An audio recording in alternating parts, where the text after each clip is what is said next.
I'm going to be talking about 200 miles an hour. If I lose you, just raise your hand. I'll try to slow down.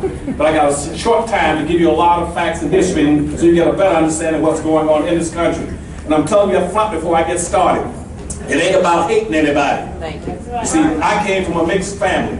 And I don't want you to hate anybody, white, black, yellow, pink, but I do want you to understand that you are very special people. You got to learn how to compete in this society, and it hurts me to my heart to come here to a city where you got a 40% black population, and you own absolutely nothing. You don't own a darn thing because you don't understand the system that you're in. But I'm going to talk about it, and I'm going to spend about 2/3 of my time talking about the structural problems you got. When I reach that point, Pastor, you raise your hand, so I'm going to spend the last third trying to give you some solutions. But I want you to understand what you've never been told before. And so you've been listening to these civil rights leaders too long. That's why you're still in the ditch after 500 years. You have not moved one iota. And people keep telling you, oh, well, we're progressing. How you can be progressing when you're going backwards? All right. And so let's get this understanding up front right now. And as Joan Rivers used to say whenever she came on, this white comedian, she's dead now, she'd say, can we talk today, people? Can we talk? Without you all getting offended, get upset, saying, he said, boo-boo, I'm leaving. Because I'm going to hurt your feelings in a lot of respects. I'm telling you that front. I'm going to hurt your feelings because 99% of what you're doing is wrong. It's inappropriate. And I want all the few whites we got here, I want you all not to be offended. I want you to go back and tell all your white friends that you got to better understand what the race problem is in America and why black folk are not progressing and not going to progress unless some changes are brought about in Milwaukee and in this country. You all understand that? So with that having been said, if you don't mind, I want to say I want to thank the pastor for calling it Pastors United. That's part of our problem. We've never been united in a darn thing. And I'm glad that you're united because you see most of my people in this country, these so-called black people and these need to grows, don't understand this. Whether you like it or not, God has arbitrarily assigned you to a skin color team. You are black, you came here black, God sent you here black, your mom and daddy brought you here black. You better start learning how to be black and to feel the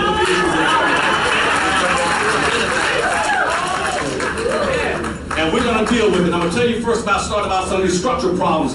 You cannot make it the way you're going. Not in Milwaukee, not in any place in this country. You've never dealt with the structural problems. And even looking at your mission statement, I saw all the things. You got some fine things that you're focusing on. Very fine things. Housing and unemployment and family problems. But those are symptoms of your problems. They're not your problem. And when we spend too much time majoring the minors, digging in minutia, messing with the wheel spinning, non-frictional kind of activities, that's why you're not going into place. You're locked into a social construct that got you locked in box. And that's what we're going to talk about. How do you get out of this box and understand the nature of the problem? The first thing you have to understand is that you've got to have a group self-interest to do anything in this country. We're the only people that are being culturally conferred and being misled and bamboozled down the street saying, we got a responsibility to be a model for all people, teach everybody how to get along. When I look in your mission statement, I see you talking about diversity, multicultural, people of color, minorities, humpback, midgets. Talk about black folk.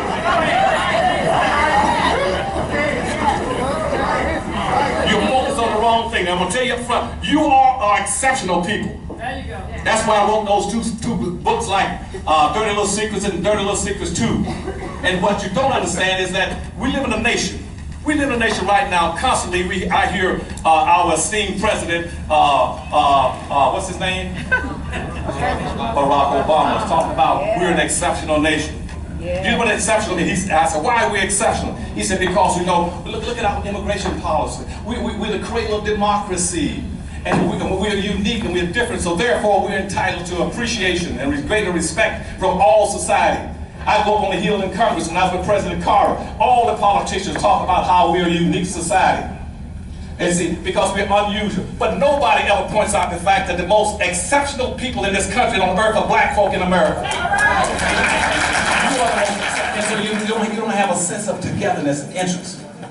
And that's why we have never won a game and never got a score on the board as a people. Our condition remained unchanged from 150 years ago. We won't play the game to win. You've been locked into the lowest level of a real life of all the wealth of the nation is locked into the dominant white society. It's stocks, bonds, real estate, businesses, trust accounts, and endowments. 87% is locked. You can't get any of it. Only 13% is up for grabs.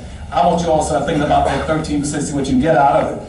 And what that means now is for an average white child that's born in this country, he can get almost everything he wants at birth. It's in his community, in his church, in his institution, in his neighborhood, in his family, in his banks. He can go touch it anytime he wants to. But you are shortchanging your kids. When your kids are born, they can't touch anything because you don't have anything. And because you keep focusing on the symptoms. But public housing, black kids can't inherit food stamps, welfare, and I'm telling you about solutions. Yes, you got to start talking about how we get wealth and power in our communities as quickly as you can. The first thing you do is have a group self-interest and say, I don't mind being black. It doesn't mind me being black. That is my badge. That's my honor. That's what I am. That's the way God sent me here. That's the way Mom and Dad brought me here things and get their will to do it. And buy from your own people, as I said, on a cost-benefit analysis. And say, where do I get the biggest bang for the buck that I got? You get it first for spending your money with your own people. And the last thing I want you to do is to teach your people to have appropriate attitudes in these businesses.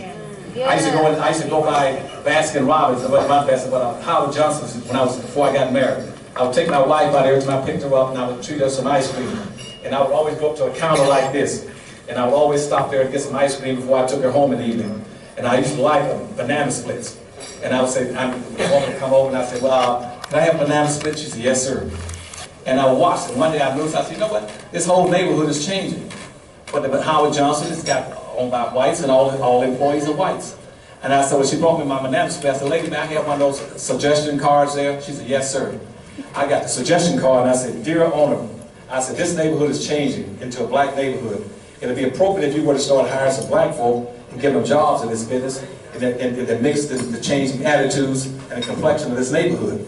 And I submitted the card. I came out about 3 or 4 weeks later, and guess what? I walked in up to the counter like this to order my banana split. There was a black lady right there on the counter. She was just like this reading the newspaper. And she stayed like that. I said, I'm sitting here waiting. So I sat there at the counter like this waiting. She just read like this. And after about 10 minutes, she says, you want something? I